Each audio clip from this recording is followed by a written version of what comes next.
ഈ വാർത്തകൾ നിങ്ങൾക്കായി അവതരിപ്പിക്കുന്നു സോനാങ്കോട്, ചെറുപുഴ, പാടിയൊട്ടിച്ചാൽ, ആലക്കോട് ആൻഡ് വെള്ളരിക്കുണ്ട്. ചെറുപുഴ കന്നിക്കളം നവജ്യോതി കോളേജിൽ കുട്ടികളുടെ തിയേറ്റർ നാടക പഠന ക്യാമ്പിന് തുടക്കമായി. 4 ദിവസം നീണ്ടു നിൽക്കുന്ന ക്യാമ്പിന്റെ ഉദ്ഘാടനം ചെറുപുഴ ഗ്രാമപഞ്ചായത്ത് പ്രസിഡന്റ് KF അലക്സാണ്ടർ നിർവഹിച്ചു. വൈസ് പ്രസിഡന്റ് റജി പുളിക്കൽ അധ്യക്ഷത വഹിച്ചു. Father Sijoy Paul, P. Padmanabhan master, ആരോഗ്യ വിദ്യാഭ്യാസ standing committee chairman M. Balakrishnan, Santhosh Kumar Cherupuzha എന്നിവർ പ്രസംഗിച്ചു. നാടക സിനിമാ സംവിധായകൻ ഗോപി കുറ്റിക്കോൽ, കാസ്റ്റിംഗ് ഡയറക്ടറും തൃശൂർ സ്കൂൾ ഓഫ് ഡ്രാമയുടെ പൂർവ്വ വിദ്യാർത്ഥിയുമായ അനന്തു കൃഷ്ണൻ എന്നിവർ ക്ലാസിന് നേതൃത്വം നൽകി. നമ്മുടെ സംസ്ഥാനത്തും രാജ്യത്തും മുമ്പുകൾ ഉണ്ടായിരുന്നു.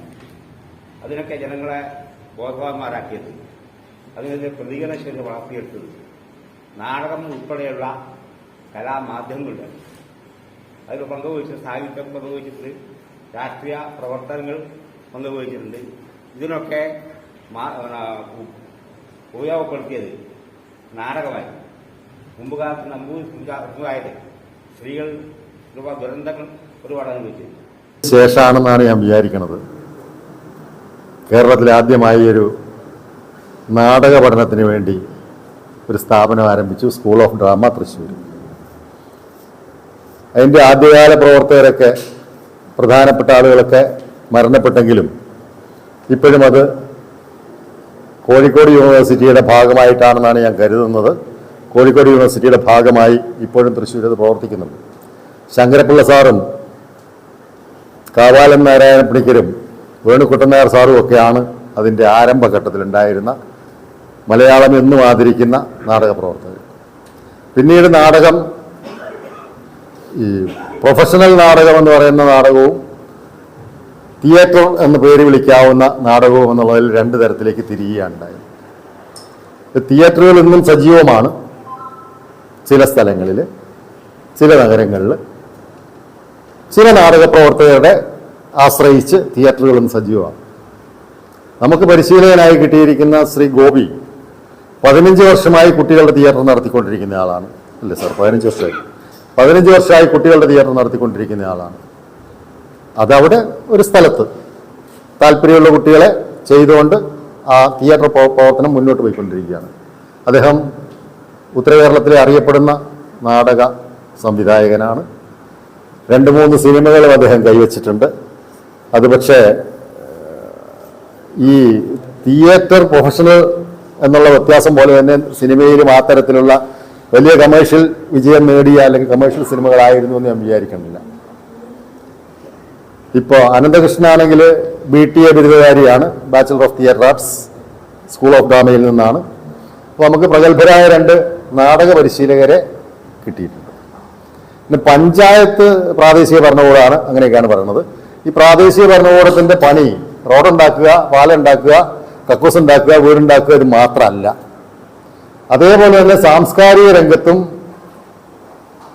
നാട്ടിലുള്ള സാംസ്കാരിക പ്രവർത്തനങ്ങളെ പ്രോത്സാഹിപ്പിക്കേണ്ട ഒരു ബാധ്യതയും ഈ ഭരണകൂടങ്ങൾക്കുണ്ട് എന്നുള്ള തിരിച്ചറിവ് നമുക്ക് നേരത്തെ ഉണ്ട്. പ്രവർത്തകരെ നമ്മുടെ സാമൂഹിക പ്രതിബദ്ധതയോടെ സമൂഹ നന്മയ്ക്കായി പ്രവർത്തിച്ചു വന്നിരുന്ന ഒരു കലാരൂപമാണ് നാടകം.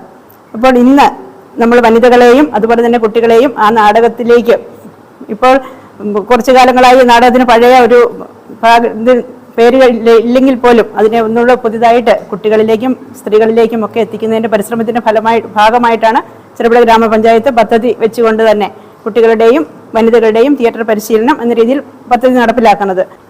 പഞ്ചായത്തിൻ്റെ നേതൃത്വത്തിൽ സാംസ്കാരിക പരിപാടിയായി തിയേറ്റർ ആർട്ട് പരിശീലന പദ്ധതി സംഘടിപ്പിക്കുന്നു. അതിൻ്റെ ഒരു സംവിധാന സ്ഥലം വേണമെന്ന് പറഞ്ഞപ്പോൾ തീർച്ചയായിട്ടും നവജ്യോതി കോളേജിന് വലിയൊരു സന്തോഷമാണ്. പഞ്ചായത്തിൻ്റെ വികസന പ്രവർത്തനങ്ങളിലും അതുപോലെ തന്നെ മറ്റ് പ്രോഗ്രാമുകളിലുമൊക്കെ സാമൂഹിക പ്രതിബദ്ധതയുള്ള എല്ലാ പരിപാടികളിലും സഹകരിക്കാനും കോളേജിനെ സംബന്ധിച്ച് വലിയൊരു സന്തോഷമുള്ള കാര്യമാണ്. വർഷമാണ് അങ്ങനെ ഒരു കുട്ടികളുടെ അതുപോലെ വനിതകളുടെ തിയേറ്റർ എന്നുള്ള രീതിയിലേക്ക് പഞ്ചായത്ത് ഭരണസമിതി തീരുമാനമെടുക്കുകയും അതിന് തുടക്കം കുറിക്കുകയും ചെയ്തിട്ടുള്ളത്. അപ്പോൾ നാടകം എന്നുള്ളത് ഒരു കാലത്ത് നമ്മുടെ പഞ്ചായത്തിലും സജീവമായിരുന്നു. നമ്മുടെ നാട്ടിൻപുറത്തുണ്ടായിരുന്ന ക്ലബ്ബുകൾ സജീവമായിട്ട് കേരളോത്സവത്തിൻ്റെ ആരംഭകാലത്ത് എൻ്റെ നാട്ടിലൊക്കെയുള്ള ക്ലബ്ബുകൾ സ്ഥിരമായി ജില്ലയിലൊക്കെ നാടക മത്സരത്തിൽ പങ്കെടുത്ത് വിജയം വരിച്ചിട്ടുണ്ട്. എന്നാൽ പിന്നീട് നമുക്കറിയാം ഈ ഗാനമേള അതുപോലുള്ള പുതിയ ട്രെൻഡ് വന്നതോടുകൂടി തന്നെ ഇത്തരം നാടകങ്ങൾ അപ്രത്യക്ഷമായിരിക്കുകയാണ്. ഇപ്പോൾ നാടകം ഉത്സവത്തിന് പോലും നാടകം അവതരിപ്പിക്കാൻ അതുപോലെ കാണാനും ആളുകളില്ലാത്തൊരവസ്ഥയാണ്. അപ്പോൾ നമ്മൾ ഫണ്ട് കണ്ടെത്തിക്കൊണ്ട് സാംസ്കാരിക രംഗത്ത് ഒരു കുതിപ്പെന്ന രീതിയിൽ ഫണ്ട് കണ്ടെത്തിക്കൊണ്ട് കുട്ടികളിലും വനിതകളിലും ഈ നാടക പരിശീലനം മുന്നോട്ട് കൊണ്ടുപോകാൻ വേണ്ടി ആഗ്രഹിക്കുകയാണ്. ഇപ്പോൾ സാറ് പറഞ്ഞതുപോലെ മുൻകാലങ്ങളിൽ നമ്മൾ ഏറ്റവും കൂടുതൽ പള്ളിപ്പെരുന്നാളിനായാലും അമ്പലത്തിന്റെ ഉത്സവത്തിലായാലും നാടകങ്ങളായിരുന്നു ഏറ്റവും കൂടുതൽ മുന്നേറിക്കൊണ്ടിരുന്നത്. നിങ്ങൾക്ക് കിട്ടിയിരിക്കുന്ന പ്രസിഡന്റ് ചില്ലറക്കാരനല്ലാന്ന് അദ്ദേഹത്തിന്റെ പ്രസംഗം കേട്ടപ്പോൾ മനസ്സിലായി. കാരണം നാടകത്തെക്കുറിച്ചും തിയേറ്റർ എന്ന് പറയുന്നത് തന്നെ സാധാരണ അങ്ങനെ പറയാറില്ല. തിയേറ്റർ എന്ന് പറയുന്നത് തന്നെ നാടകരംഗത്തെക്കുറിച്ച് സമഗ്രമായ അറിവുള്ളവർ മാത്രമേ അത്തരം പ്രയോഗങ്ങളൊക്കെ നടത്തൂ. ഭാവനാശാലിയായ ഒരു ഭരണകർത്താവിന് മാത്രമേ അവരുടെ പ്രജകളെ, രാജ്യത്തിന്റെ പ്രജകളെ, അവരുടെ ഏറ്റവും പുതിയ തലമുറയെ മുന്നോട്ട് നയിക്കാൻ പറ്റും. ഭാവനയില്ലെങ്കിൽ ഒരു ഭരണാധികാരിക്കും തന്റെ രാജ്യത്തെ പ്രജകളെയോ രാജ്യത്തെയോ പുരോഗതിയിലേക്ക് നയിക്കാൻ കഴിയില്ല. അപ്പോൾ ഇദ്ദേഹത്തിന്, ഈ പ്രസിഡന്റിന് നല്ല ഭാവനയുള്ളത് കൊണ്ടായിരിക്കും, അല്ലെങ്കിൽ ആ ഭരണസമിതിക്ക് നല്ല ഭാവനയുള്ളത് കൊണ്ടായിരിക്കും ഇങ്ങനെ ഒരു പ്രോജക്റ്റ് ഇതിൽ വെക്കാൻ കാരണം. ചെറുപുഴയിൽ നിന്ന് സന്തോഷ് മാഷ് എന്നെ വിളിക്കുമ്പോൾ ഞാൻ അത്ഭുതപ്പെട്ടുകൊണ്ടാണ് അദ്ദേഹത്തോട് ചോദിച്ചത്, ചെറുപുഴയിലോ അല്ലെങ്കിൽ മലയോര ഭാഗത്തോ ആരാണ് അവിടുത്തെ പ്രസിഡന്റ് എന്നാണ് ഞാൻ ആദ്യത്തെ ചോദിച്ചത്.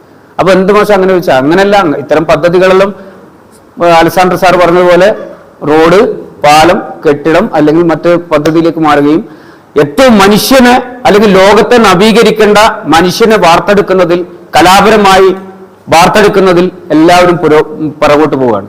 അപ്പൊ അങ്ങനെ ചിന്തിക്കുന്നുണ്ടെങ്കിൽ എന്റെ രാജ്യത്തെ, എന്റെ പഞ്ചായത്തിലെ കുട്ടികൾക്കായാലും മുതിർന്നവർക്കായാലും കലാസാംസ്കാരിക പ്രവർത്തനത്തിലൂടെ സമൂഹത്തെ നവീകരിക്കാൻ, അവനവനെ സ്വയം നവീകരിക്കുന്നതാണല്ലോ കല. സമൂഹത്തെ നവീകരിക്കാനും സ്വയം നവീകരിക്കാനാണ് കല. എല്ലാ കലാസൃഷ്ടികളും കലാകാരന്മാർ അങ്ങനെയുള്ളവരാണ്.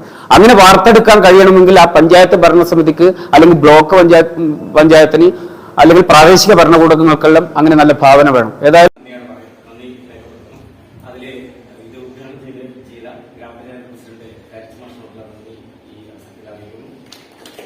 ആഘോഷവേളകളെ അവിസ്മരണീയമാക്കാൻ ആർഭാടങ്ങളിലെ അണിയലങ്ങളുമായി പൊന്നിന്റെ കലവറ. മാറുന്ന കാലത്തിൽ മാറ്റത്തിന്റെ രുചിയറിയുന്ന വൈവിധ്യങ്ങളുടെ സുവർണശേഖരവുമായി മലയോരത്തിന്റെ തിലകക്കുറി. സ്വർണ്ണ വ്യാപാര രംഗത്ത് 25 വർഷത്തെ മഹത്തായ സേവന പാരമ്പര്യം. നവീന രീതിയിലുള്ള ഡിസൈനുകൾ, വിപുലമായ ശേഖരം, വിശ്വസ്തത. മലയോരത്തിന്റെ മനസ്സറിഞ്ഞ ഷോറൂം. സോനാങ്കോട്, ചെറുപുഴ, പാടിയൊട്ടിച്ചാൽ, ആലക്കോട് ആൻഡ് വെള്ളരിക്കുണ്ട്.